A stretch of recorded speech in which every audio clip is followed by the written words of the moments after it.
Hello there, Master Wayne. Master Wayne, I'd like to welcome you to the Bold Podcast episode 111, sir. 111. 111. All the ones. Make a wish. Foundation. Please, God, let Not John this Cena. shit Not end. John Cena. Don't wish John Cena. No, he might be in it. We don't know. We wouldn't be able to see him. No, we really wouldn't know. As always, I am George. And I'm not Thomas and Matt. I am your mate Nikos. You're Nikos today, huh? You're really going through the roster. I kind of am. We're like the Avengers. There's 6 of us, and we really shouldn't be taking on these challenges. But Not unless you're on PlayStation. You get 7 with Spider-Man. apparently, the betas for that's open. It is. Avengers game? I think it came out. It was the closed beta. If you pre-ordered on PlayStation, was like last week. And then the open, I think, is open as of today, I want to say. Oh. Not that I've played it, but... It almost makes me want. I've heard really bad things about that game.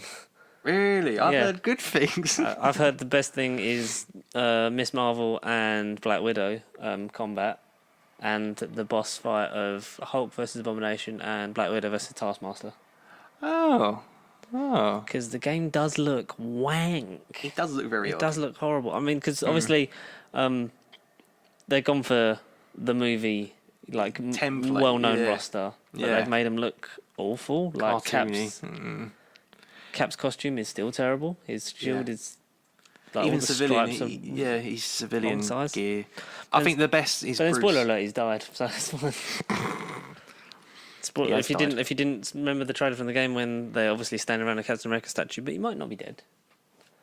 But It might be a also, Superman I don't care. situation. It's Nolan North and who's the other one? Or Troy Baker. Troy Baker. Yeah, that's they're the the two. one. They're the two. They're Yeah. the two main.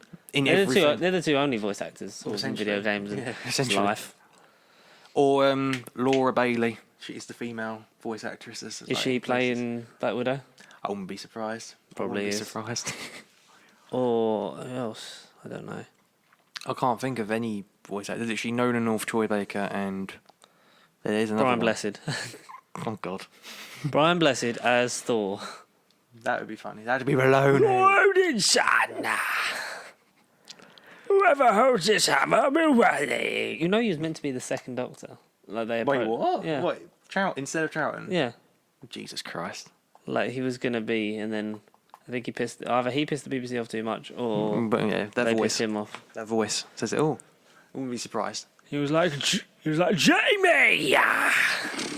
Get to the TARDIS. The side when I say run, run.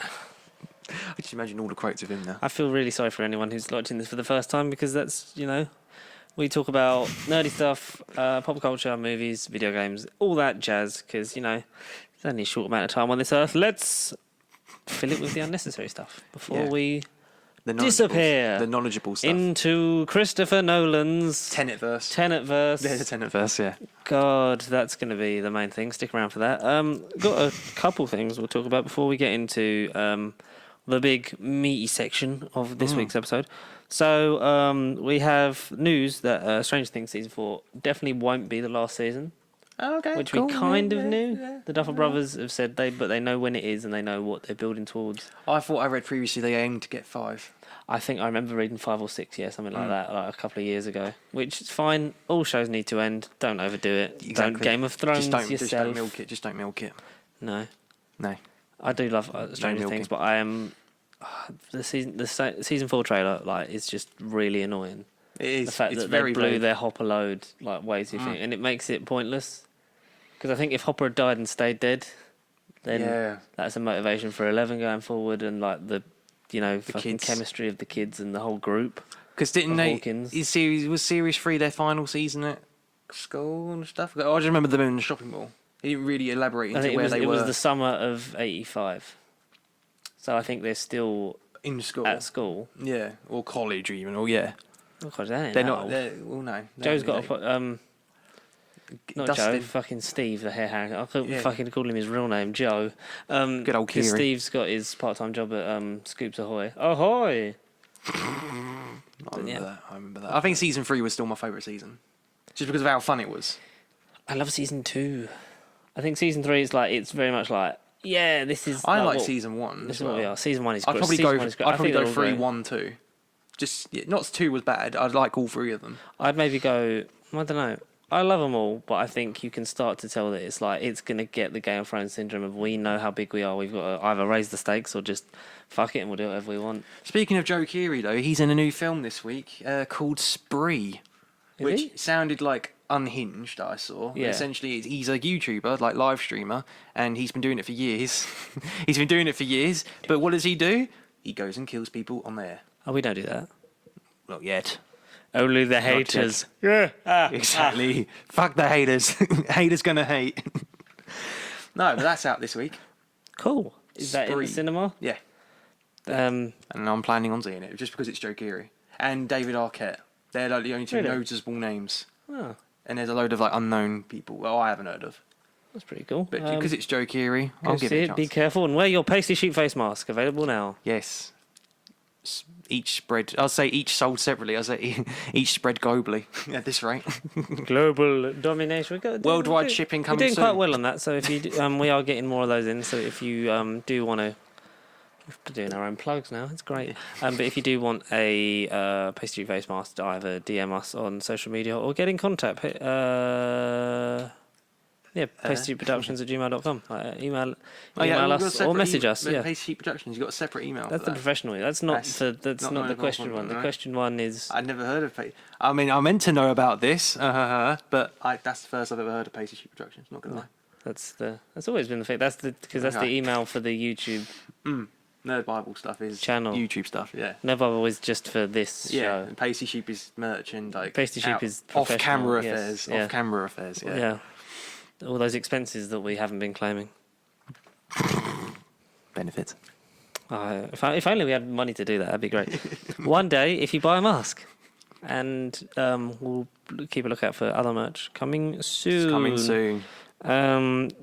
Well, speaking of video games, at the top of the episode, Yeah, Suicide Squad's Kill the Justice League game will be unveiled at DC Fandom, the one-off online event.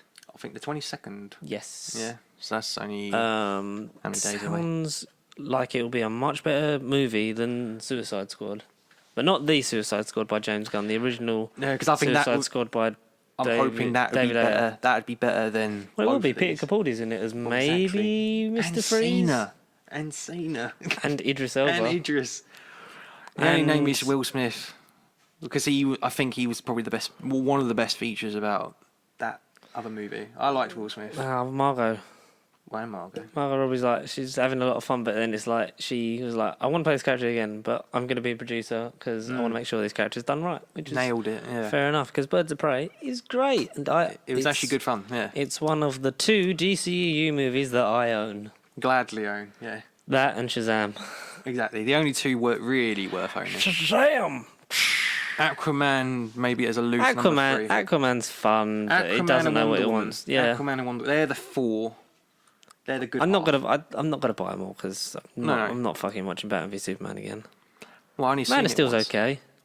I've seen it maybe twice, 1.5. Can't remember. Justice League is a pile of shit. I haven't seen that since. No. Then see it now. See it now. Yeah. I will one of these weeks when it's close. We will be talking about a certain Batman later on. Ooh. Batman. Ooh. You should use your real name, Robin. No, it's Ruby, sir. A ruby the size of a tangerine. I have to say, I saw a child playing with a ruby the size of a tangerine. And maybe everything's the size of a tangerine. Who knows? This YouTube channel. Even you, John. Of a tangerine. Even you, Cena. Even you, John. But I failed you, Master Wayne. Fucking hell. What was we talking about? Disney Plus might be moving towards releasing their big films on there. With obviously Mulan's the first one. This whole premium access this may be the future of cinema, at least for the foreseeable, due to the limited availability and the health risks of going to the cinema. Yeah, which you should do at your own discretion if you feel safe, like Connor does. Yes. All the time. No. If you don't, then don't go. Like no one's forcing you to go. No one's judging. Yeah. I've only been to see Harry Potter, and I will maybe go to see Tenet just out of so we can talk about it, but also How many people did you have in your screening? fuck Chris Nolan. There was. Because every time I've been, it's not many people. Let me just Do what you want, people. I've just said when I've been, no it's not more busy at all. than like 14, 15. Yeah, 'cause it's not busy. You've got. It's gaps. not busy, but then people are gonna because. Tenet's going to be. Hopefully not. I think a lot of, if anything, it'd be less because people are gonna be like, well, fucking ain't going out to see that. Because I know a lot of people that have been like, yeah, it's not worth going. Because people have been cancelling their Unlimited and Odeon Limitless because they're like, well, it's not all safe and they're not planning to go this side of Christmas. They're like, why would I pay for something I'm not going to use? Yeah, which is valid. Fair it's enough. a very valid concern. Yeah. Yeah. It's how the individual feels, how one feels.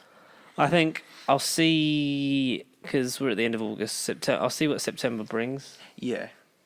I think once it gets to October, November, we'll know, and hopefully the public and population will know roughly where we're at. Yeah, and maybe hopefully we'll get when more. all this does eventually end, that we keep this like cleanliness thing. Yeah, the in all these sanitisers are amazing. in all these sanitisers are public amazing. places, yeah. And, maybe limit the amount of people that you got coming in if it's really fucking busy, because not just care about money, care about your staff and your health. Well-being. Yeah, I'm not really up for paying to see. If Black Widow goes on there, I probably won't pay 30 quid to see it. I could just wait and pay 26 for the Blu-ray. 4K. Nolan might be a knobhead, but some films He's a are massive- the actual cool experience. Yes, but also maybe don't push for it to come out. Like if he'd have pushed it back till like November, It'd be or a also, safe guarantee. Yeah. also he could have found space for it next year because everything that was meant to be coming out next year is now going to come out in 2022. Exactly. So it's not like he's yeah. it's not like he's short of space anywhere, really, is it? No. But it's I think it's just we'll get into where I think the turning point was for Chris Nolan auteur instead of just Chris Nolan. I make movie that I like. Okay. Yeah, that Mandalorian season 2 is apparently going to be much bigger than season 1. Explore links to Ahsoka Tano with Baby Yoda and stuff like that. The unknown regions. Yes. Bring what's his name, Thrawn back as well. I don't know, or at least allude to it. And get the guy who plays him in Rebels to Yeah, play him because he's the guy from Sherlock season 3. Charles Augustus Magnuson. I've not watched it yet, but I know he's the villain. Yeah, Yeah. I read in one of the synopsis. Yeah. Yeah, he's the. I didn't know how I felt about season 2 though. I mean, I liked You've it. seen Sherlock. I didn't like the ending. I didn't like the last half hour of the end of episode 2. What, of season 2 or season 1? Season 2, yeah, 2. So I liked season 1. Yeah, season 1, great. Amazing. Cliffhanger. Did you like where it picked up for season 2? Yeah, I love the fact that it did the Last Jedi. It continued straight from that moment, and then he's just like, "Oh, got to get a phone call." And then I can't remember exactly how it got diffused, but then they walked away, and then obviously they all live. And then you don't see Moriarty at all until the last episode. Yeah. The 3 episodes in. But the only bit I didn't like is when they all just stood on the rooftop, and then they supposedly killed themselves. Or Sherlock comes out and declares himself an imposter, reveals to what's his name? The other one, Watson. Martin Freeman. Yeah, Martin Watson, that he's a imposter and everything. He sort of gives in to Moriarty, and he There's eludes no way out because he has Yeah. to. If he isn't seen jumping, because he blows Then- up the bombs and stuff. Yeah, if he isn't seen jumping, then the assassins will murder yeah, his that's it, friends. yeah, whatever it was. Yeah, Season 2, it's like, this is really good, and season 3 is like, this is quite fun. This tragic, is no? okay, and then season 4 is like, oh shit. season 4. Oh, Season 4's the down point. I'd say some because a lot of people really don't like series 3, but I really enjoy the wedding one, as pretentious Yeah. and as stupid as it is. Right. And him coming back and like being desperate to tell everyone how he did it, but no one gives a shit. Like Watson. Yeah, because it's 2 years, isn't it? It continues Yeah. like 2 years later. Yeah. Yeah, no, I don't know. And I think series 2 is the pinnacle because and also that Sherlock episode was written by the worst Doctor Who writer, and he wrote a really good episode of Sherlock. What Gators? No, it was Stephen Graham who did. Oh yeah, Not Stephen Graham. It was shit. Stephen Merchant. No. Steve, help, Steve. It might be Stephen Graham, actually. No, Stephen, this is Clem Fandango. Can you hear me? Yes, Fandango. Yes, I can hear you, Clem Fandango. I think it's in here. Let me just check. Oh, you got your steelbook out. Okay. I think this says the writers list. Come Come on. No, it doesn't say the writers list. It's Curse of the Black Spot. Whoever wrote that. Toby Hayes and Stephen Thompson. Stephen Who are Thompson. they? There you go. Yeah, written by. Okay, yeah. Written by It's Stephen Thompson. Yes. Yeah. Stephen Thompson. That's it. I was Stephen Graham close, but he's a phenomenal Liverpudlian actor. Okay. Sorry, Stephen Graham. Yeah, Stephen Thompson.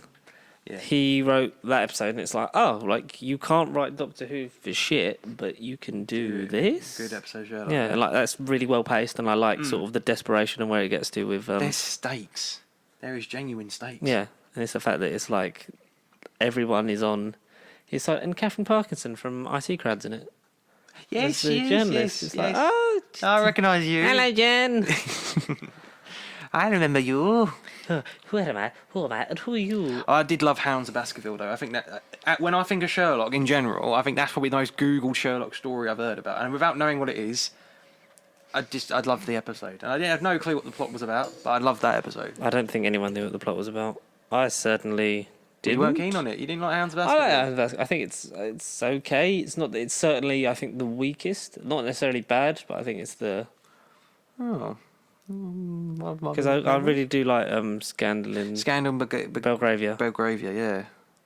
Yeah, because that had stakes. But also, if you once you finished Sherlock, we'll do a big thing on it. But before we talk about it, watch H. Bomber Guy's video. Sherlock sucks, and here's why.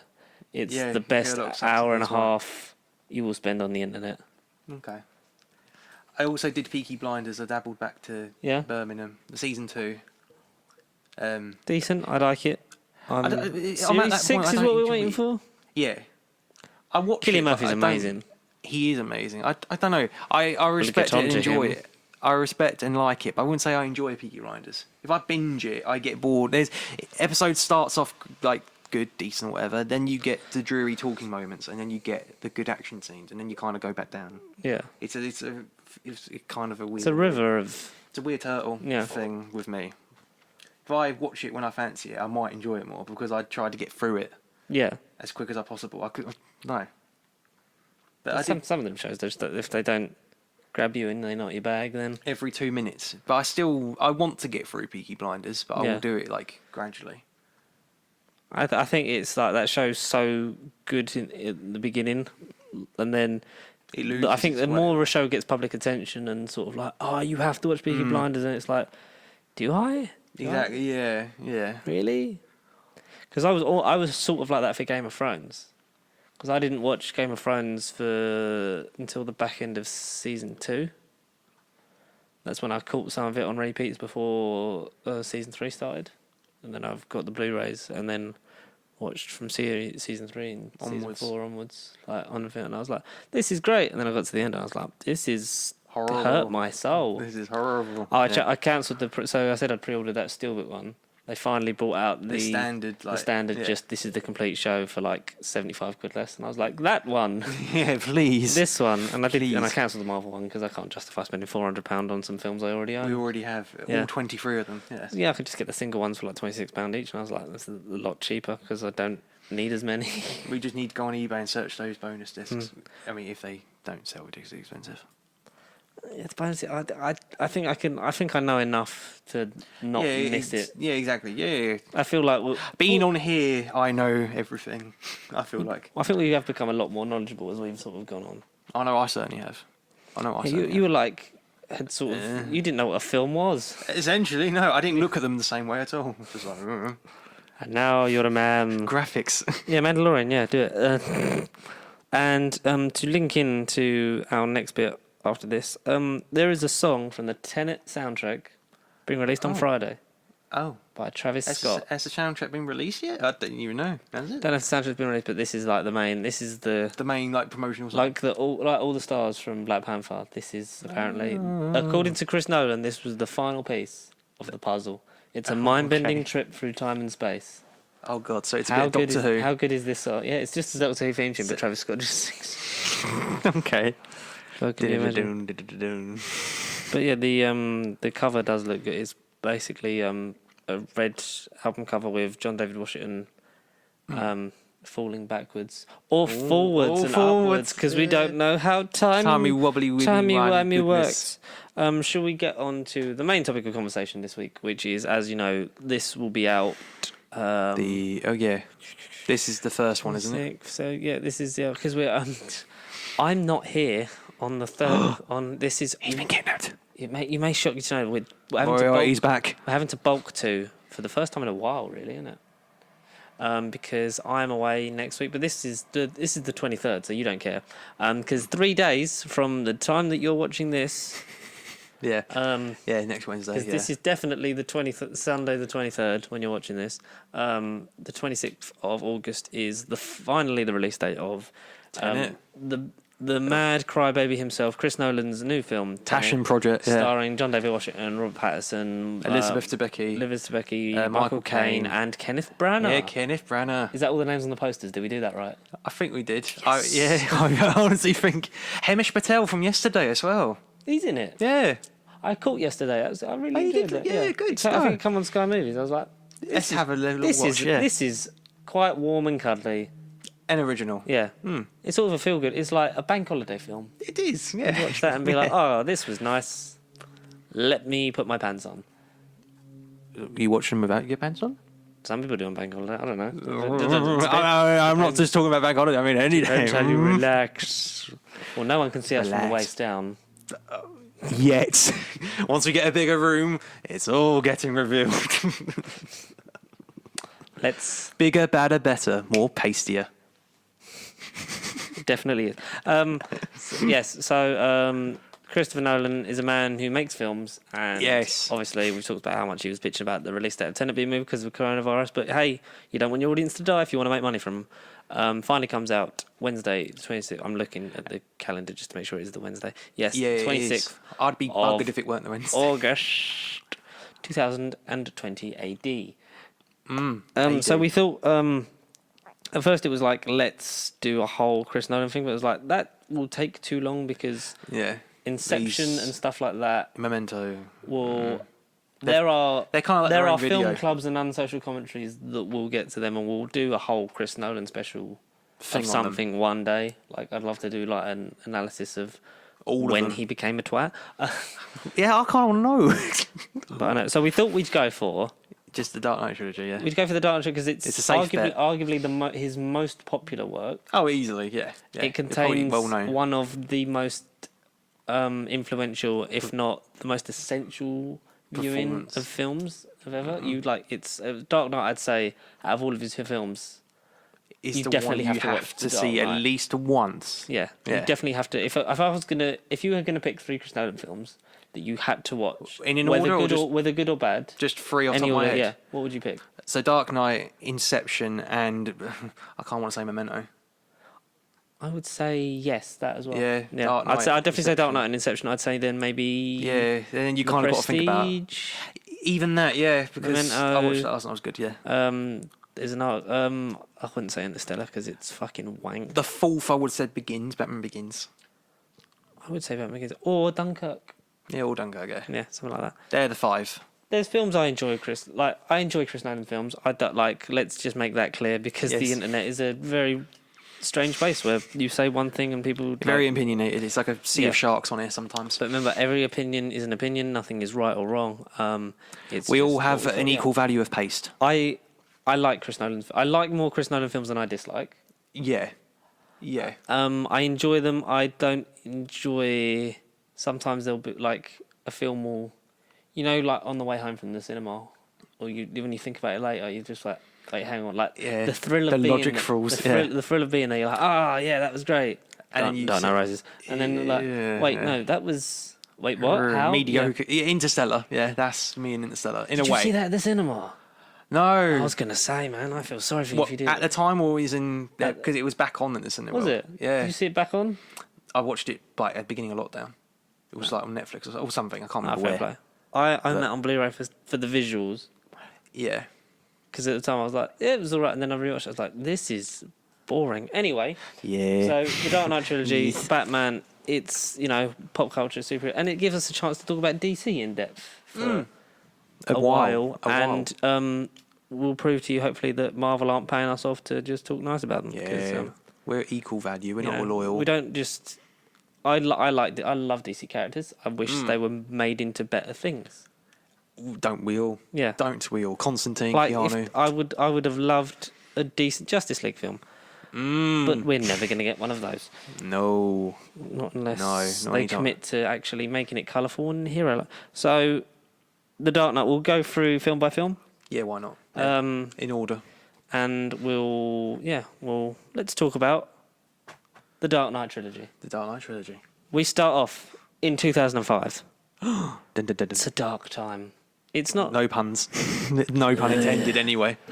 There's going to be probably some impressions of Christian Bale's Batman voice, Michael Caine. the Joker, Bane, and I don't know. Killian doesn't really have an impression. He's American. He does do the Batman. Yeah, the Batman. Yeah. Batman Begins. Yes. It's the origin. It's an adaptation. The true origin. It's an adaptation of Year One-ish. Yeah, year one-ish. Because At least to Batman, sorry. Yeah, the Batman at that point in cinema had a rocky road, and this was like the perfect reboot. This was the first sort of dark- superhero reboot, Yeah. from scratch. Yeah. Because there's sort of, but it's ambiguously like aloof to the point where it's like this could That got the character sort right. of be a prequel to Batman '89.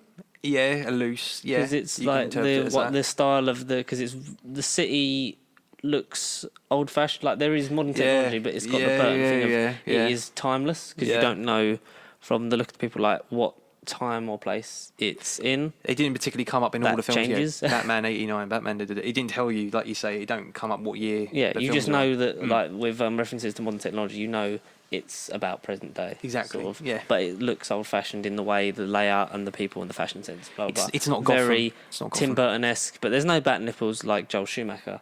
Shame. May he rest in peace. Yes. Yes, Joel. I enjoy Batman Begins. It's the story of it's the origin story. It's First time got it right. Bruce Wayne is the story of Bruce Wayne. His parents get murdered. He's orphaned at a young age. He then goes away to get he goes away and learns about criminals and stuff like that, how to fight and defend himself and like takes part in crimes until he's met by Henry Deckard, Henry Ducard, yeah, Deckard, yeah, however you pronounce it. It's definitely Henry Deckard, and he takes him to the League of Shadows by Ra's al Ghul, not Raish. Qui-Gon Jinn himself. No, Qui-Gon Jinn is Qui-Gon Jinn. Qui-Gon Jinn is Henry Deckard. Oh fuck! No. Because we'll get onto that stupid thing later. Yes. So he goes away to get trained with the League of Shadows, which is renamed from the League of Assassins. They're basically Batmen. Ninja assassin. Bat ninjas. Yes, they believe that the world is unjust and full of crime, so they will take a city or place that is run right for these things and basically wipe it out. And kind of reboot it. Yeah, and in then their do it vision. again and again and again until everything that's left of society is people that are living and acting the way they want them to. That's the thing about it. That's that they condition everyone to their obey thing. their rules. And Bruce Wayne, driven by the guilt and the anger from his parents' murder by Joe Chill, as Joe Chill. It goes to the first appearance of Joe Chill in film, which is nice. Some great acting in that, and it goes away, trains to be Batman, and that's the middle for now. Because we keep cutting back between him training with the League of Shadows at present, him as a kid. Yeah. We actually get to see his parents interact with Bruce. Well, mainly his dad. Have a conversation, You don't see his mum. Not really. No. Why do we fall, Bruce? Why do we So fall? we can pick ourselves back up, which is the catchphrase. Inspirational, yeah. And as well as, it's not who I am underneath, but what I do that defines me. Yes. Quotes. But then when he goes away and then comes back after 10 or so years when he's meant to be in his early 20s. Yeah. Because he's got a young man's haircut but an old man's face, because Christian Bale has He didn't quite figure such out. chiseled features that you can't just put a different haircut on him. So he's definitely 20 because it's like he's in his 30s. Definitely 30, yeah. He's definitely in his 30s. Whereas Katie Holmes has a very young face. Yes. So she could be his early 20s to to 30s. to 30, 40. You know, you wouldn't really know. No. I rude to like the ask. people that are in this. Everyone's solid. The Falcone family is the main-ish antagonist, along with Dr. Jonathan Crane, played Thomas by... Shelby himself, Cillian Murphy. Exactly. Scarecrow is... tell them a bit about Scarecrow. Scary dude. He likes wearing bags over his head. He injects people with fear gas, and he brings out your personal fear, the nightmare element. And the film's great. I didn't realise how good the film was in terms of like its nightmarish. It's almost a slight horror because the imagery is quite full on. It's quite gothic in the way, It is like, quite, especially in the it's dark. nightmare. But we'll get darker. It Lucius is. Fox, and played by the twinkly Morgan Freeman. And the equally twinkly Michael Caine plays Alfred Pennyworth, the butler, Pennyworth, who is obviously charged with... who's in all of his movies from Batman Begins. He's in every single one. Michael Caine. He's in all of them. He's in Tenet. Yeah, he's in all of them. Hasn't missed a single one. It's not surprising because Michael Caine's a great actor. He's great. He's I probably amazing. love a paycheck. I not see the film, but I saw the house that I bought with the money from Jaws of Revenge. He said that in an interview that he never saw the movie, but he saw the house that the money from the movie paid for because he got paid a shitload for it. Fair enough. He's great as Alfred, the butler, Throughout the trilogy. confidant and best friend of Bruce Wayne. Father figure that he had as well. You might say. Yeah, essentially Bruce is his son because he wants the best for him, but he also would rather he was not being Batman, but he will support him in whatever he does. Yeah. Fox is played by Morgan Freeman, is basically the Q of this universe. Definitely Q, yeah. Who, definitely Q vibes. Gadgets and arms him out with... when they made Skyfall, they definitely looked at Morgan Freeman and thought, we need that element. They need that sort of relationship. But they cast Ben Whishaw, which is not a bad thing because I really like Ben Whishaw. Yeah. So he kits him out with the Batmobile, the parts of the Batsuit that then Bruce assembles himself and obviously respray paints, and I forgot about all of that. Like grapple gun, all the stuff like that, and he does it without the knowledge at the beginning until an encounter with Scarecrow, and then Bruce is he's out for 2 days, isn't he? And then I called Mr. Fox after your condition worsened after the first day, and then so they all know, and then they've got an antidote. We haven't even talked about Jim Gordon yet. No, Gary Oldman himself. Oldman. Sirius Black with short hair. He's great. He's cool. He's great as well. He's a great Jim Gordon. He's very sort of... but he feels real. He doesn't feel like a character. The one pure cop in this world that's like, this is a world of corruption, and like this is not what I wanted. No. But he's fantastic in this. You are what Gotham needs. So it's the basic sort of like, here's the hero's journey, the origin story, the montage, and then scary villain twist around the end because Ra's al Ghul is revealed to be alive at Bruce Wayne's birthday party. Yeah. It's like it's a different Asian man with the same goatee. He's like, you're not Ra's al Ghul, and then it's revealed that Liam Neeson is Henry Ducard, Qui-Gon Ra's al Ghul. He's Ra's al Ghul. Not Henry Ducard. That's so it's their version of the Lazarus Pit where he keeps renewing himself. Bathing. Is just that there's a similar looking person. But every time the person they think is Ra's al Ghul is not Ra's al Ghul because it's Liam Neeson, but makes out that he's just one of them.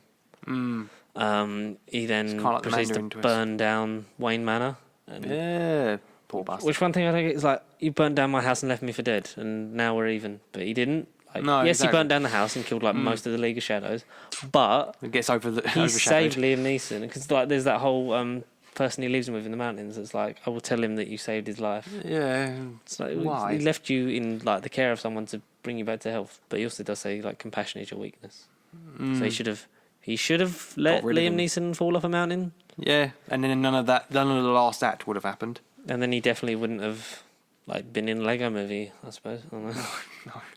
God, no. The Lego movie. Jeez. So he's sort of pulling the strings of Crane because Crane's fear toxin is being dumped into the Gotham water supply, and there's a microwave emitter that's vaporizes. It uses desert warfare to vaporize the enemy's water supply, which is clever. Decent, yeah. Original. And point. they're going to use that on the train system that was built, obviously, by the Waynes years ago for free, Rails. affordable transport for everyone in Gotham, not just the rich.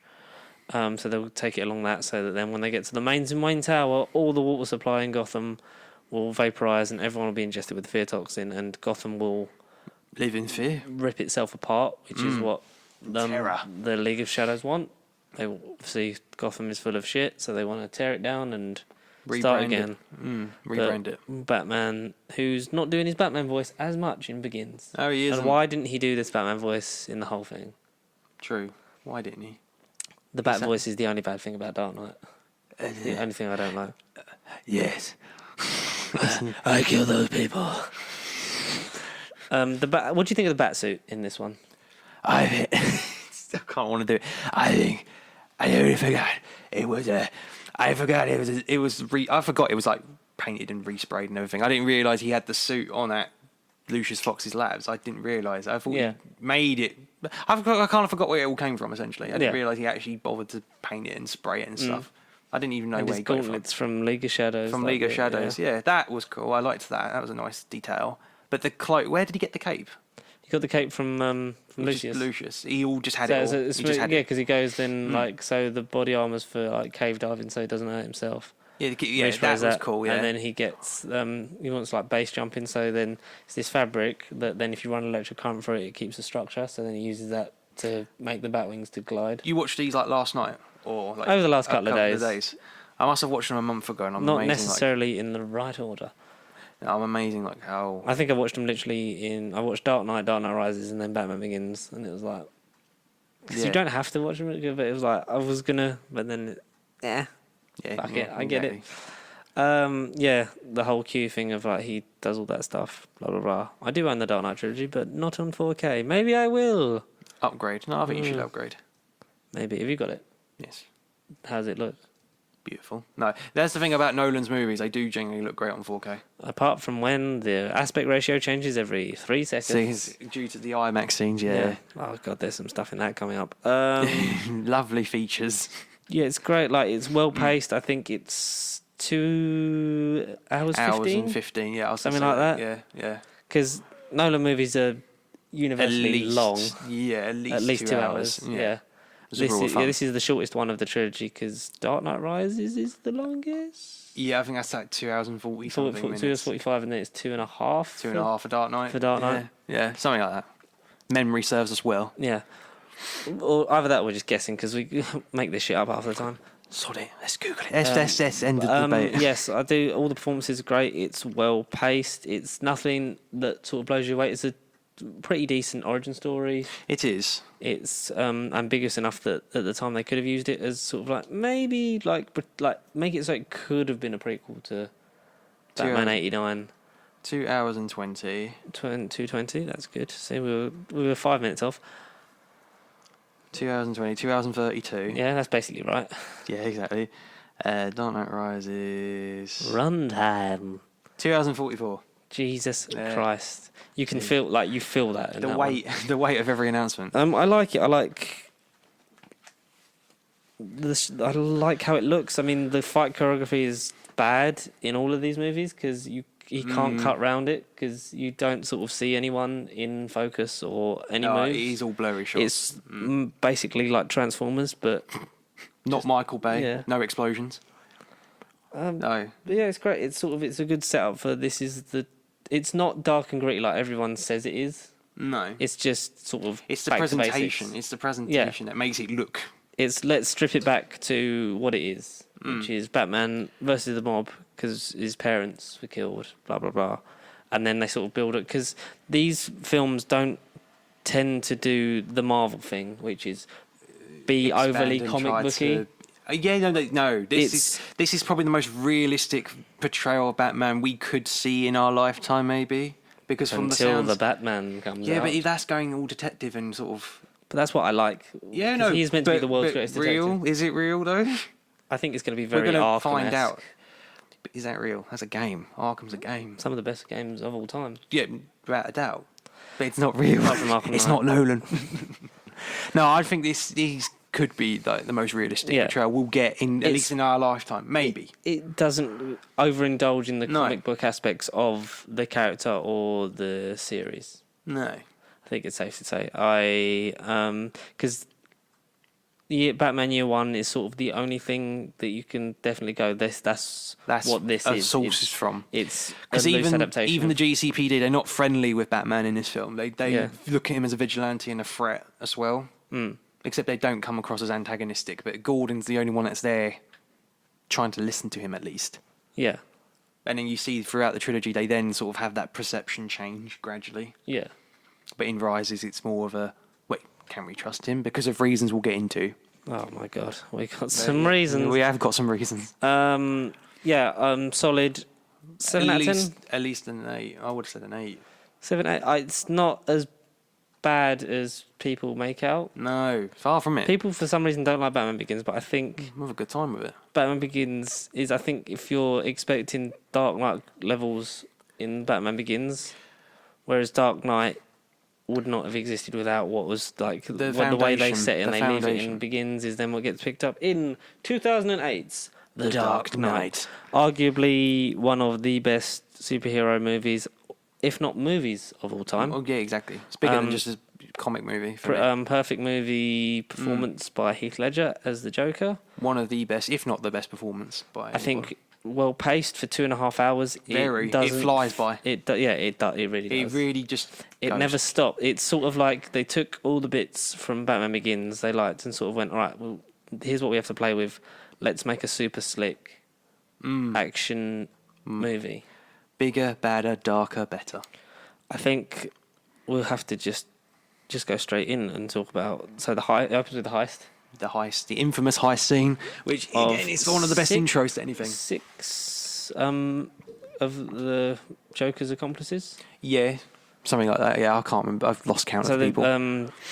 6 guys in Sort of clown masks. Clown mask, yeah. We're going to rob this bank, one of the banks that are paid off by the mob, because the whole point, like, all the organised crime families are sort of knit together because they pay each other off, like, for shipments and stuff like that, so they have total control over the police and just Gotham in general.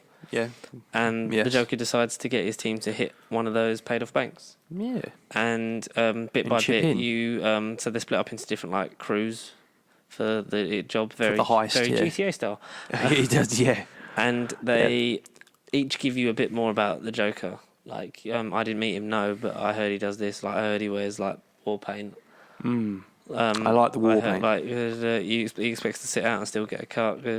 But as that goes on, and then they start to turn on each other, because if they kill each other, they get a bigger cut. Until we get to the third and final group, yeah.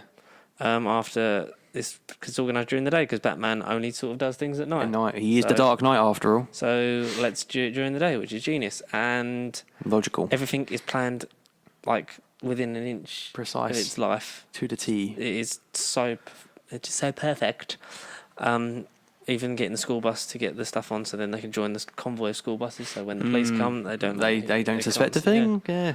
They slip up. And the bank manager, while injured, was talking to the last one left because they've all ended up killing each other, and you just get, in my experience, what doesn't kill you simply makes you stranger. As he pulls off his mask, it's revealed that the Joker was there the whole time. Dun, dun, and they dun. never knew it, and that's great. No. And he's killed it all off, and he's got all the money himself.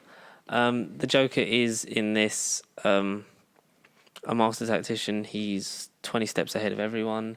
And we don't exactly know what his backstory is because he has multiple. But that's great. Like, it's the beauty of his morally portrayal. Ambiguous that you can have any version of the Joker, but it's believed, like, in film theories, that he's a war vet that was left for dead, which I think all adds up, especially in his knowledge of, like, tactics, his use of arms and explosive, and, like, his whole thing of that.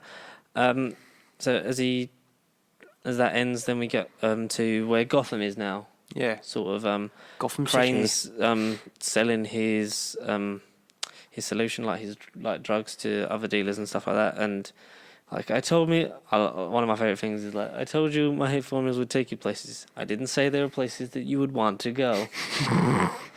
I forgot he cameoed in it. I forgot he even cameoed in He's in all of them, Rises. yeah. He's in all of them. It's because he loves Cillian Murphy.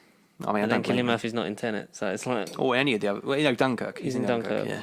I forgot God, about that's trippy. Because the main thing with Nolan films is time. But this one doesn't mess with time. Because obviously you had No. the cutting back and forth between the different stages of Bruce Wayne from child to young adult, like coming back for the trial. Yeah, it doesn't do Batman Begins. It doesn't hop back and forth. It just kind of... Just kind of goes in one direction. which is what it needs to do, I think. Dark Knight Rises does not. I didn't talk about a good thing in Batman Begins where when Joe Chill's in court and like Bruce is behind in soft focus and they're like, is there... Oh, yeah, Joe Chill. Yes. Someone yes. from the Wayne family here. Then he sees his head in the background. He just gets up and he walks out, but you see just Joe Chill's face and he's just like, oh shit. That just reminded me. So... We're back in Gotham, yeah. The police have adopted wearing Batman masks to ward off because the criminals are sort of running scared because new District Attorney Harvey Dent, powered up, is taking down the mob. Aaron Eckhart. Great actor in this. And teamed up with the fact that Batman taking down everything. Like, the criminals are like, there is no unorganised crime. I think that's the thing. It's just the big things left. They've like warded off like everyone else because people are like, no, I'm not getting it because... I'm not getting the shit kicked out of me by Batman. No. To the imposters storming the drug deal with Crane and go, wait, that's not him because he's got guns. And then the Tumbler just rocks forth and just sits there for a while. It's like, and that's more like it. That's more like it. And then it's just on the screen. You just have loiter, and then intimidate, and like starts firing off the shots to scare them. Then beats the crap out of everyone. And then the shot when he jumps down the ramp as Crane tries to escape in the van, just crushing it. Yeah. Handcuffs them all up and just like saying you need help. It's like, not in my, I don't need any help. Not in my diagnosis. And what makes you so, one of the cops like, what makes you so different from you to me? I'm not wearing hockey pants. I'm not wearing hockey pants. Now Christian Bale is doing full on the Batman voice. So before he was sort of just disguising it. It was a bit more throaty, but it was all like, Falcone sent those guys to kill you. He was more generic, yeah. Now he's just... Now it's like, I've got a really bad voice. Which College Humor do a great video. College Humor do a really great video on like choosing the Bat voice, and he like tries out loads of different ones, like on the guy from Begins, you know. Ukuleles. You know that he grapples up to the when he's like, yes. I swear to God, swear to me, like he does that. But it's like, swear to me. He does like Malkovich, like, where are the other drugs going? Fuck face. And he goes, where are the other drugs going? That's College Humor did great stuff on that. Where is it? Where am I? Batman pulling down his pants. I don't wear hockey pants. I don't wear hockey pants. Christian Bale is better. He's great. Better in this film? I think he's great in all. I think no one's really given enough in Dark Knight Rises, but in this he's very slick. He's very up to date. Like he knows. He feels like he's been Batman for years. Even though it's only been 6 months. Yeah, something like that. Yeah. Meant to have been 6 months timeline, since yeah. Batman Begins, and then they skip ahead 8 years for some reason. Just for some reason. Because fuck that. No, why? I think everyone shines in this. Maggie Gyllenhaal is now playing Rachel instead of Katie Holmes, the love interest, because she didn't want to come back. She didn't want to come back, no. Which is, fortunate. Shame, but, Maggie Gyllenhaal does good with what she's given. I don't think she's given a lot, because she's mainly used like to be played off emotionally by Bruce. That's never a good thing, ladies and gentlemen. Because the whole thing is like Bruce doesn't want to do this forever, and it's coming. But the day where he believes that Harvey is the hero that Gotham then needs, because he's not afraid to like show his face, be there day because and he's night. been sort of inspired by Batman and has the similar philosophy. So he believes that once Harvey is like just going for it, or like because as the power of District Attorney, like he's like feels like his time is winding down after less than a year, which is great. But Aaron Eckhart is great. Aaron and Maggie, when they play off each other, it's like, oh, this is a nice sort of little relationship and dynamic that they have together. Yeah. It's quite sweet. It's very human. It's not a lot of artificial tampering. Because a lot of the script is very much sort of like exposition, like in all of them. It's very much stuff just happens to happen. It just happens by coincidence. You wouldn't have a movie. In the script. It's not like a journey for a lot of things. She's great. Obviously, I could sit here all day and talk about Heath Ledger's Joker. Like, he's amazing. He's insanely good. Like, just he has all sort of sides to him. You want to see a magic trick. You want to make this pen disappear. Yeah, because he storms into the sneaks into the meeting of all the organised crime families, and steals, because they find out that someone stole some of their money, and it was him from the heist at the beginning. Enough from the clown. I'm putting 500 grand for this clown dead, $1 million alive. And the organised crime families are reluctant to sort of join him until he starts to sort of manipulate and meddle with them and take them out one by one. I think that's what serves me well. He has all the grenades in his coat. Yes. And he gives out Joker cards as his business cards. Like, here's my card. Yeah, here's my card. I like he didn't say business card. Here's my card. It's simple. Kill the bad man. Yeah. Enough from the clown. Oh, he's great. Eric Roberts stepping in to fill the Carmine Falcone sort of. Eric Roberts is in. He's in Dark Knight. Dress on the occasion. I always dress, but he's the Italian. Really? Okay. What are you talking about? I'm the brains of the organisation when the other guy's on trial. No, he's on trial, but the other guy's the witness, and then saying that he's the one in charge. It's like, debatable. And they try and shoot Harvey, and then Harvey punched him in the face, and Rachel's just like, well, if they're not trying to kill you, you're not doing your job right. It's like, your boyfriend did got shot. Oh, exactly. She's like happy she's not waiting for Bruce anymore, because the whole thing of like the one day, like when it's no longer needed, we can be together. Yeah, but Bruce Wayne's very manipulative in these films, like emotionally. Yeah.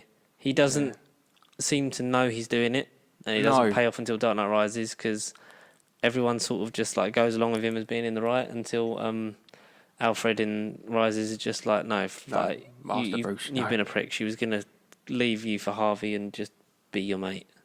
Yeah. But we'll get to that later on. Batman's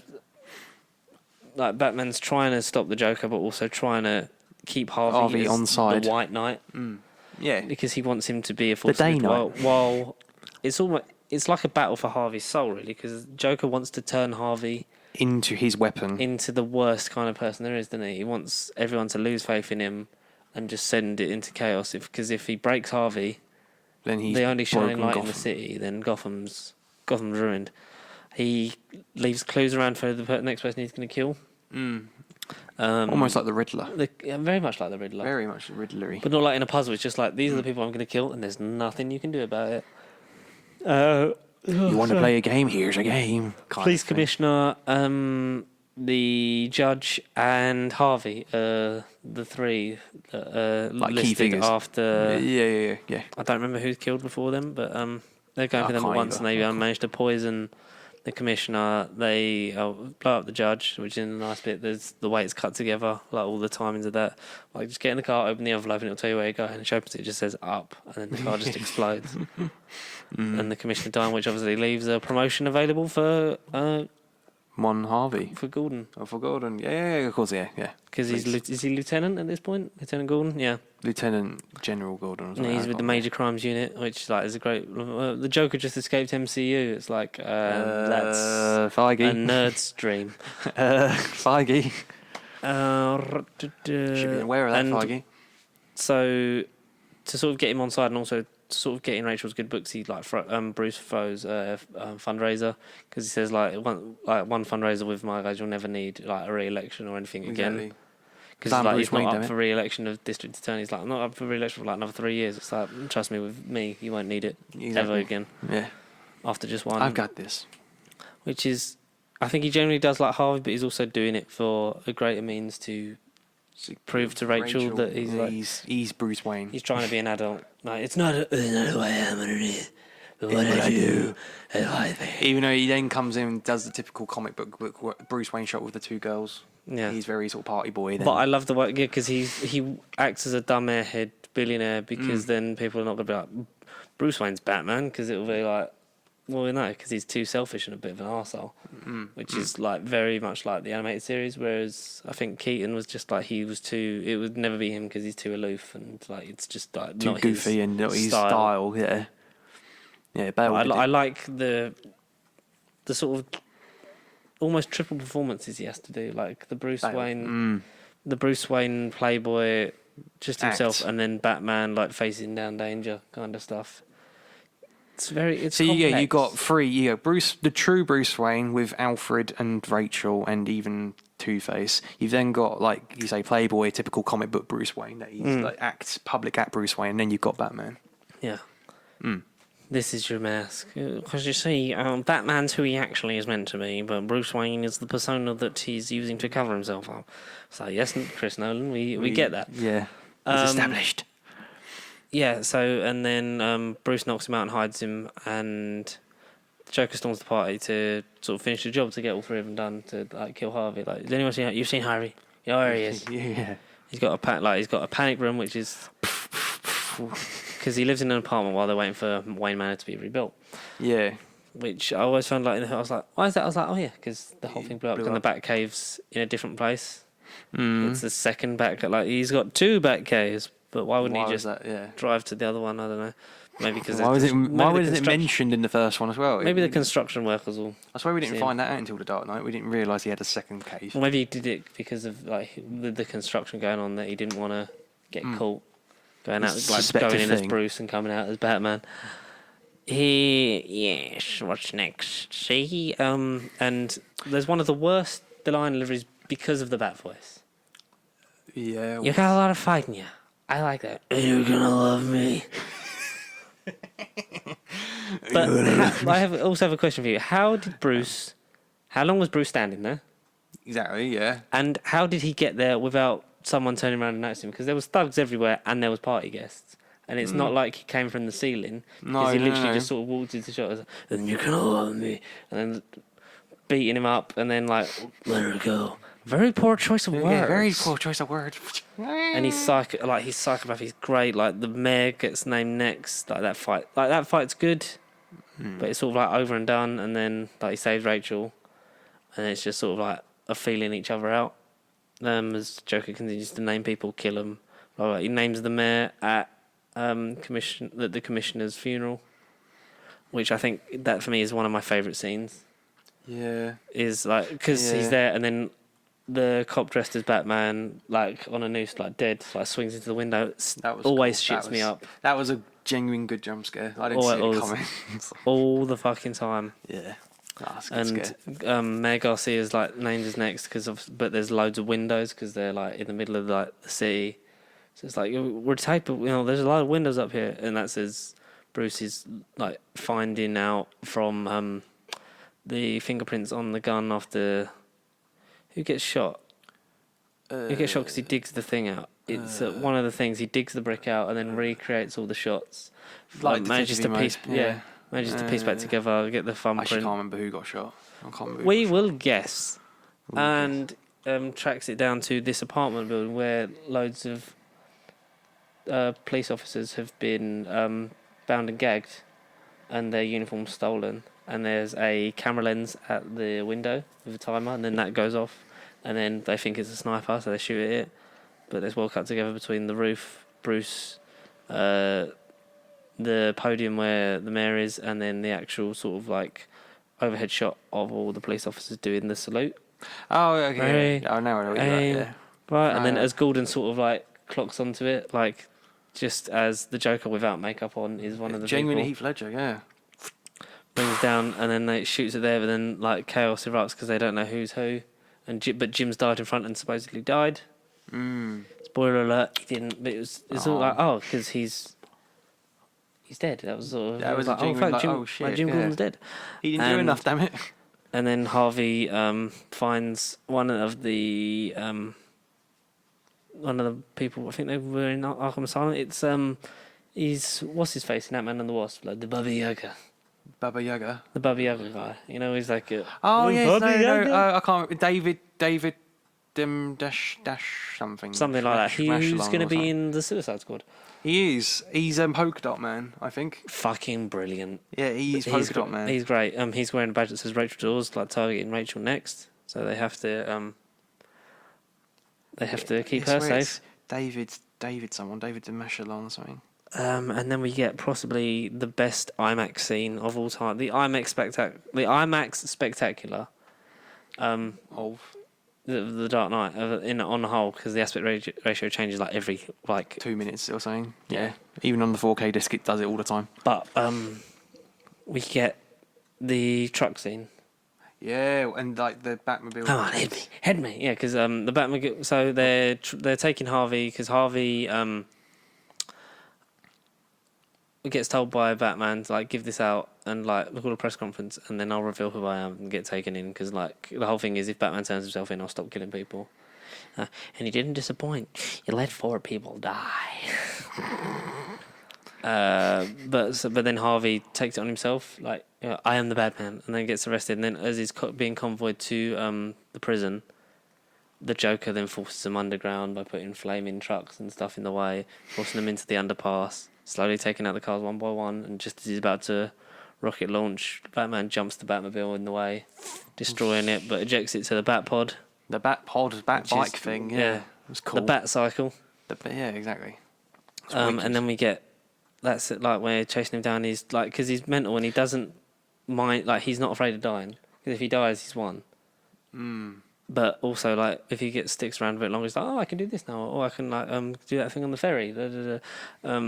And we get the truck flip where Batman puts the grapple line on the truck, drives under it, and then you just see in an actual practical effect the truck flip over and then crush on the floor. And I think that is the point where Christopher Nolan went, look at how artsy I am. It's not digital. It's all me. I'm telling a story. You must see what I, Chris Nolan, will make across the cosmos. Give me money. Come see my film. I don't care if there's a disease. I think that's the turning point. I think that's very him. But I it is great. And then we get the interrogation scene. The Joker's. He's not powerless at all in the movie because he gets captured, gets himself out even though he doesn't have to. One of my favourite scenes I totally glossed over was the whole improvised clapping scene. Yeah, with when Commissioner Gordon, Gordon's revealed to be alive helps capture him when he's about to kill Batman because he's like, go on, hit me, and then he's sort of disappointed. He's like, when he doesn't, but then he's either going to take his mask off or he's got a knife and he's just going to stab him, and then I guess could you just give me a second? Or with the truck driver that's dead, pushing him out of the way. Excuse me. Excuse me. And that's that's the joke because he's very much that is the character on film. Him and Nicholson are that is the embodiment of this character on film. It's brilliant. I love it so much. Pitch Perfect, pretty much. Not that film. That's shit. Nothing to do with the film. No Rebel Wilson. Oh God, Rebel Wilson. Give her something that's not just. Comedy sidekick number 45. And a cat. Meow. She could have been Catwoman. She had the training. That's why she went. That's why she went and did Cats. She should have had Catwoman. She clearly wanted to do Catwoman. Yeah. The whole clapping because then Gordon gets made commissioner, and then he's obviously like you said the whole clapping thing. And when he's in the thing, I just want my phone call. He manipulates that officer to fight him. Makes his phone call and blows up a phone bomb that he's sewn into that fat guy's stomach. Batman in the interrogation scene is great, but he's you've got nothing to threaten me with. I've rigged 2 people up to blow up, and one of them is definitely going to die. You better get going. See if you can stop me.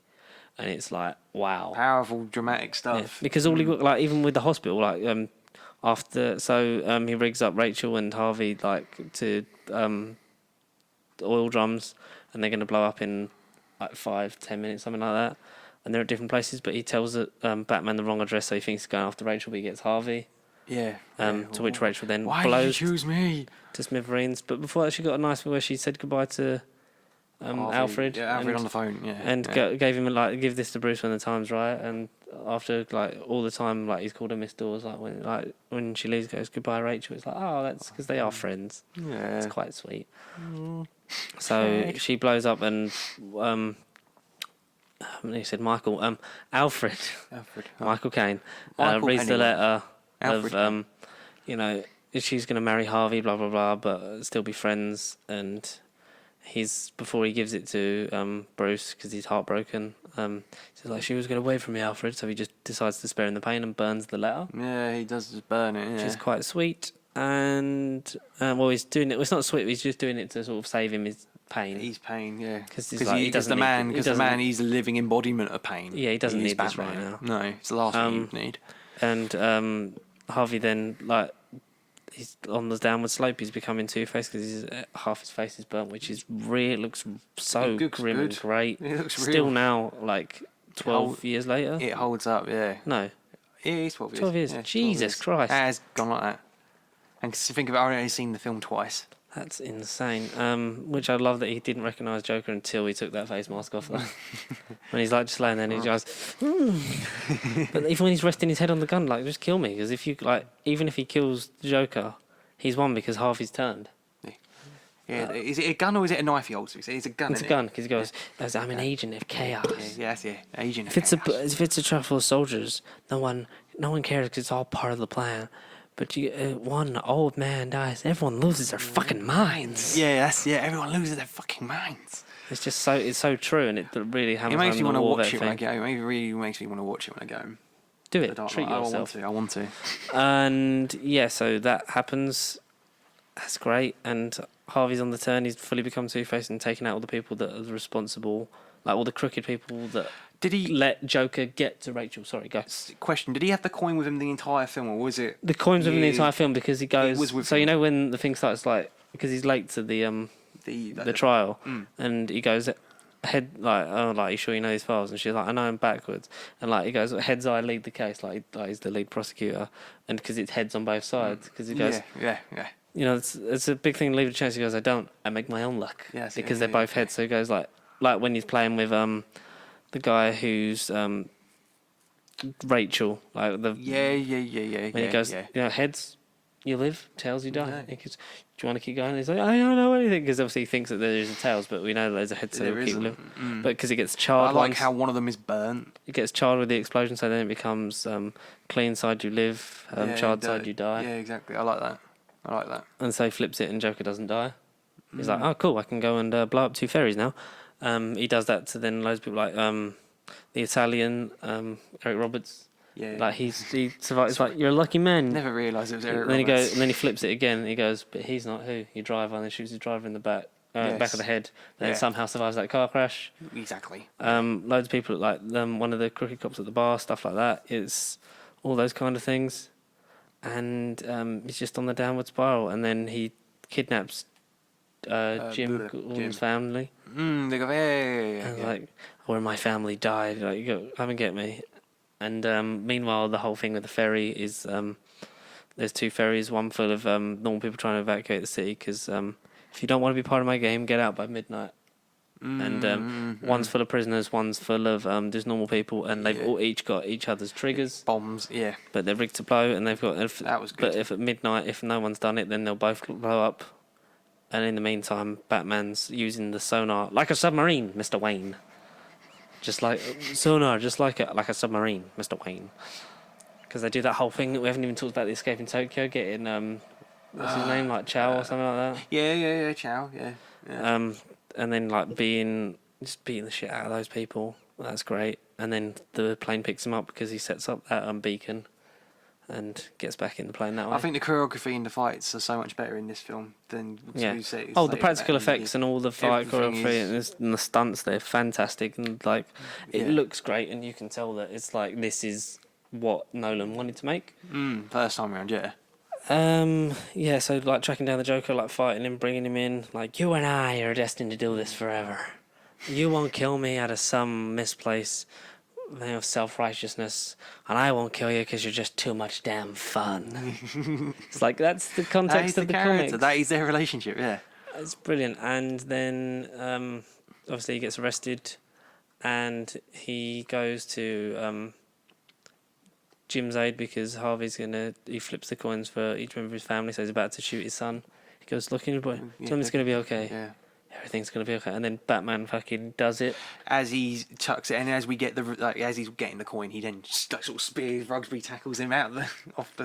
Oh yeah, no, because it's like it's so then he flips it for himself as well because they're all responsible. Yes, so the last yeah. people are Batman,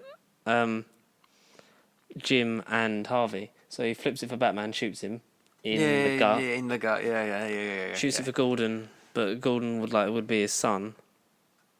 So that, but then he flips it for himself. But then Batman tackles him before he can catch it. But then it comes up clean anyway.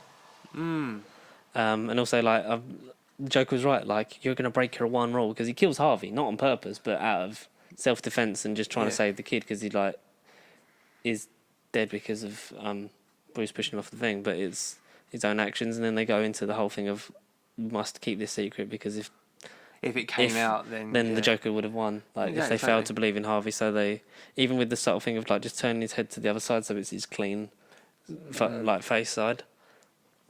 And but then this is also where the Bat voice lets him down because he's knackered, he's been shot, he's been beaten up, and he's knackered from fight, and he's doing I killed those people. I did it.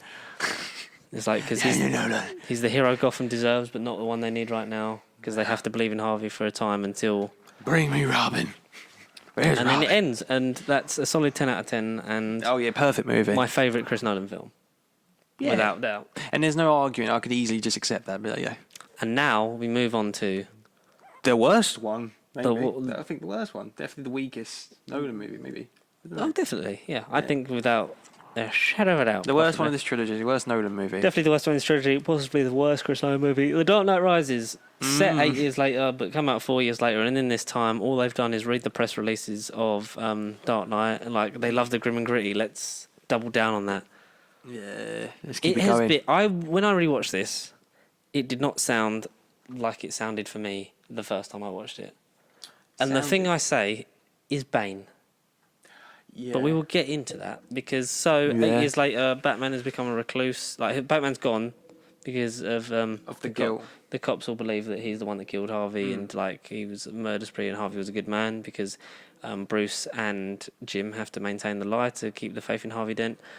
Jim's struggling with that. His family have left. He's got a speech that intends to reveal at the gala. Yeah. And then announce his resignation because he can't live with himself anymore. Exactly. To which it's got that scene has the congressman.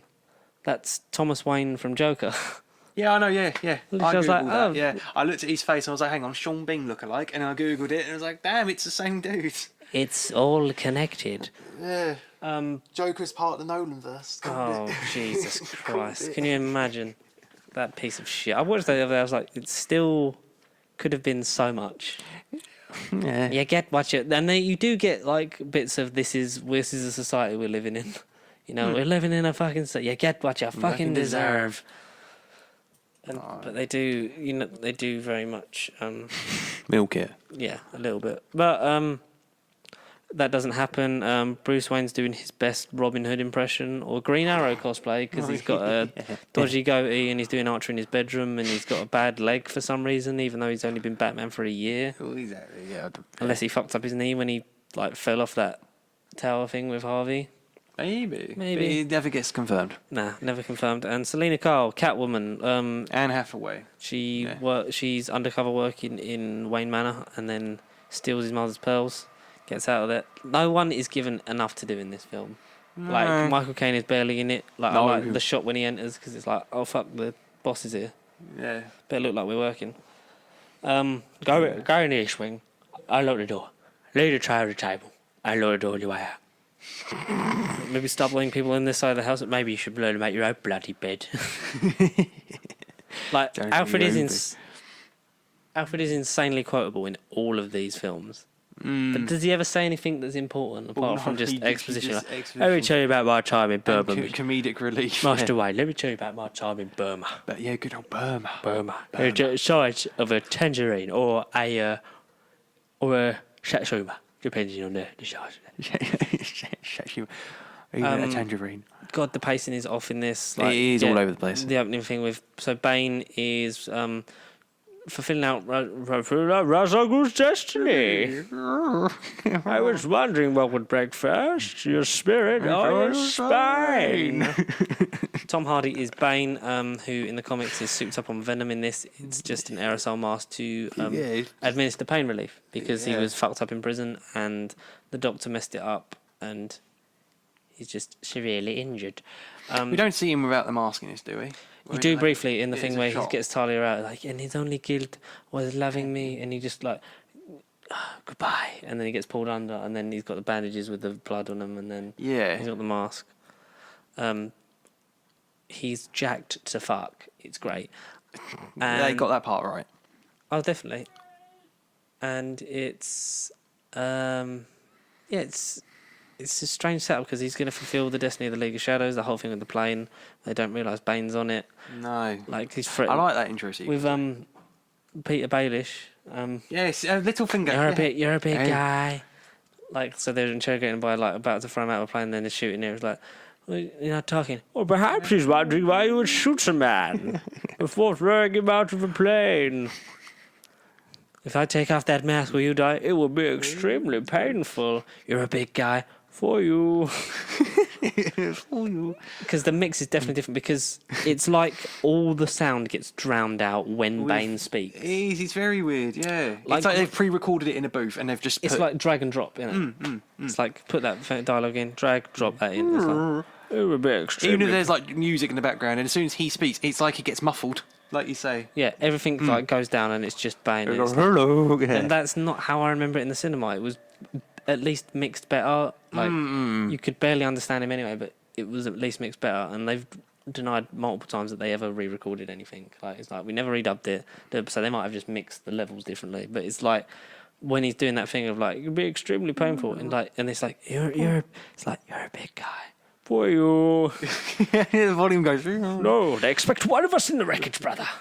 Like some of the things I was like, this does not sound like it did the first time I saw it. I'm gonna have to because I watched it on Sky Movie, so I might rewatch it on the Blu-ray, see if if it's the original print, so to speak. Who knows? Who knows?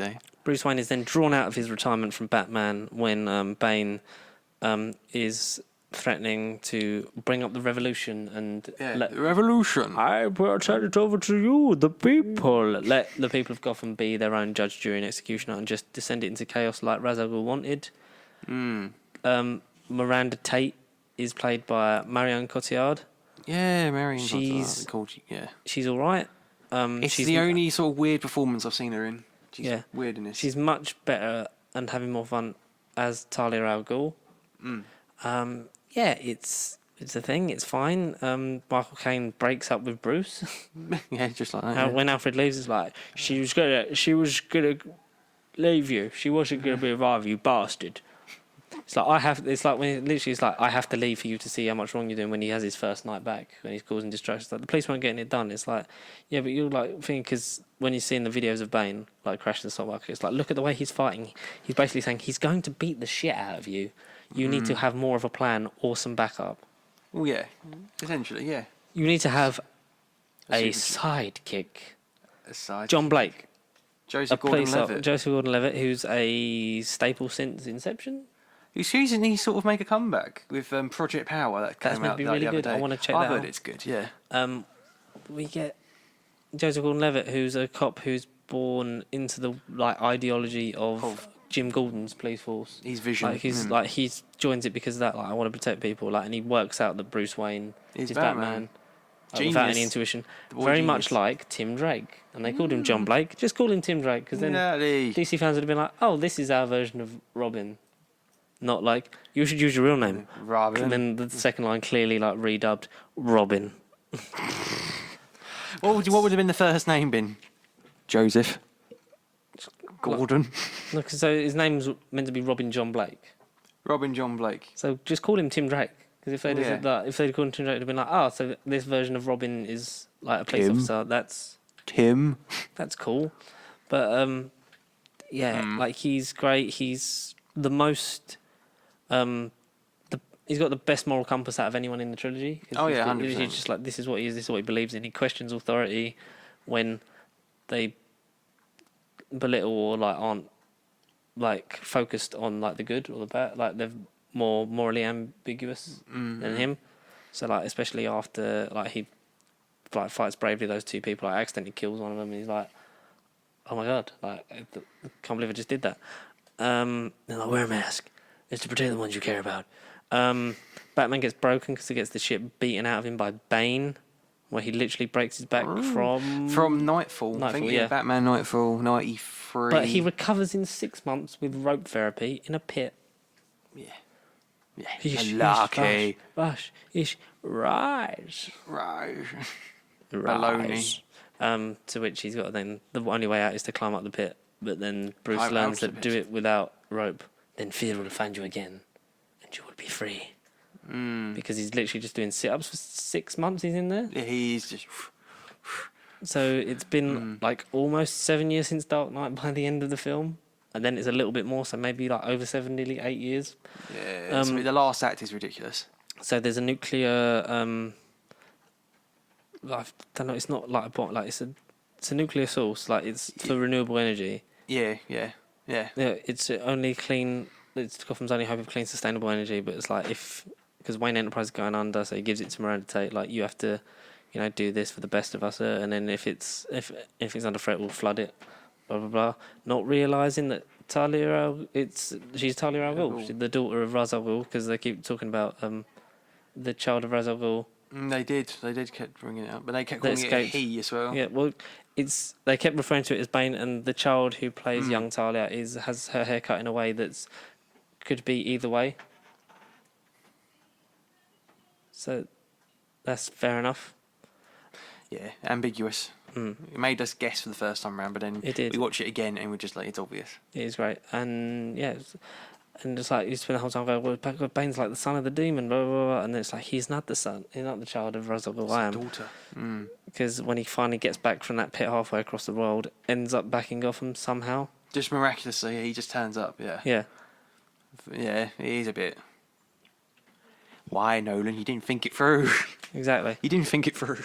But, don't even know how to say it. It's just, he just appears. And then he's fighting Bane because, like, the police then escape... because they were trapped underground because like they went on there to search for Bane's headquarters. They blew up all the things so they couldn't get out, and then it's like a big war. And there's the Bat pot. Like Selena Kyle is great. Like Anne Hathaway does the greatest performances in this. She's the highlight of it.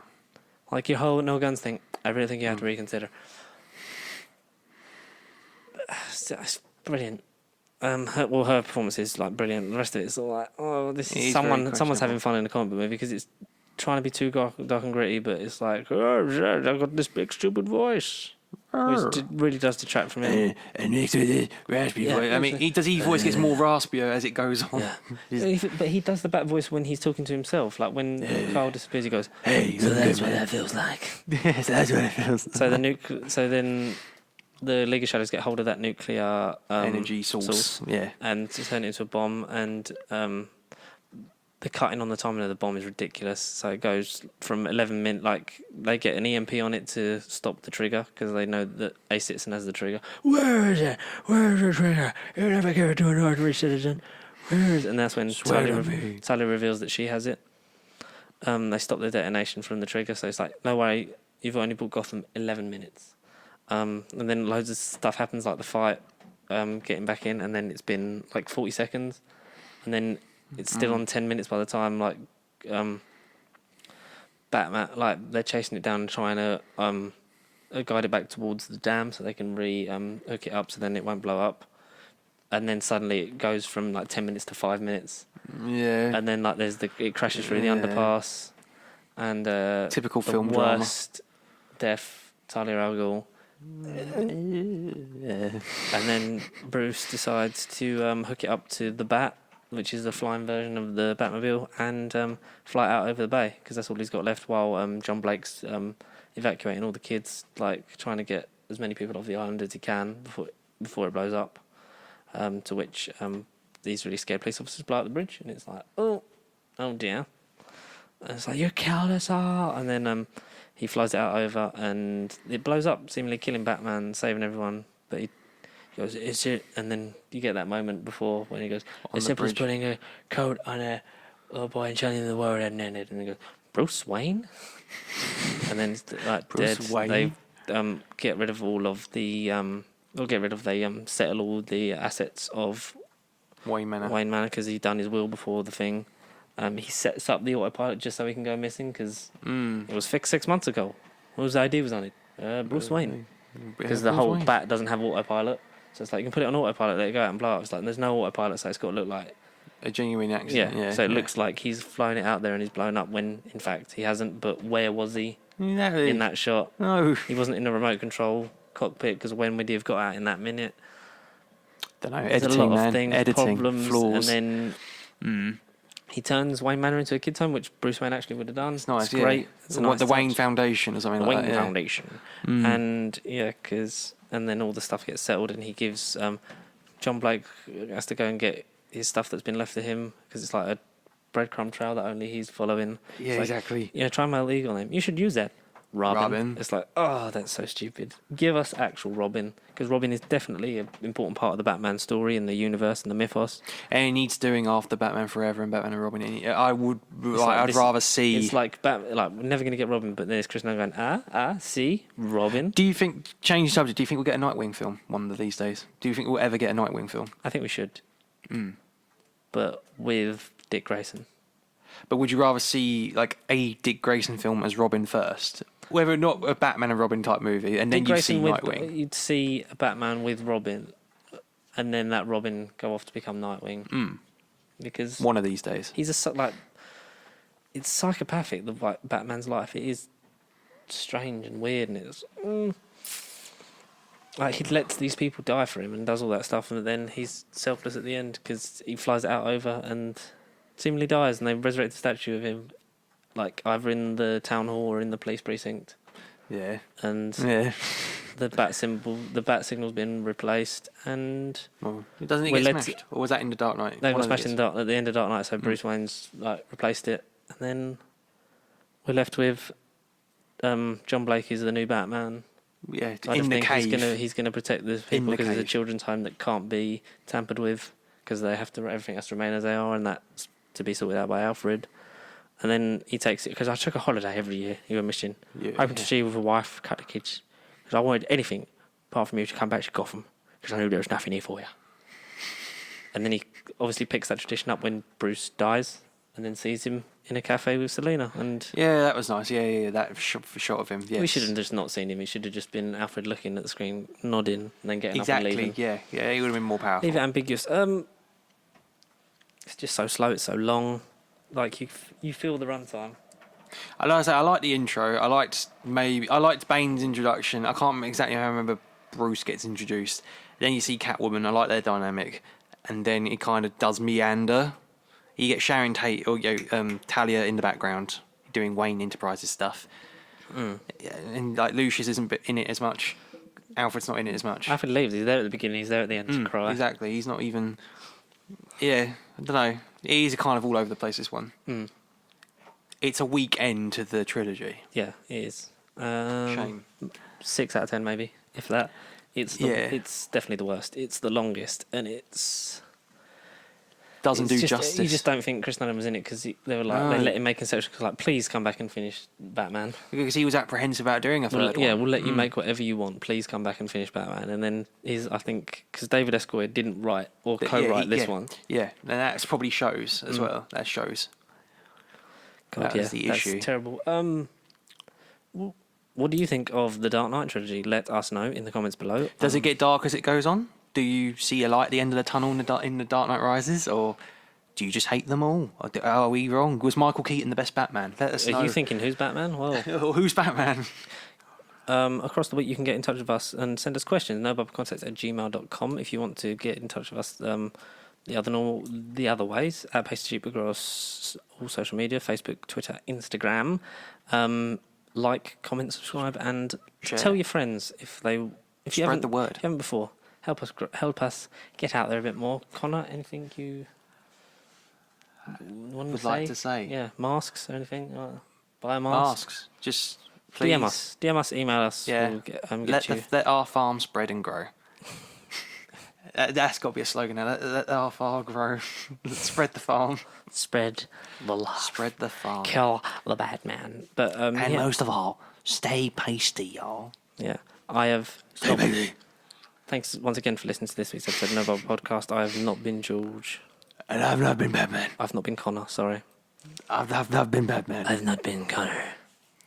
And we'll see you next time. But stay pasty for now. Stay busy. Batman. Batman.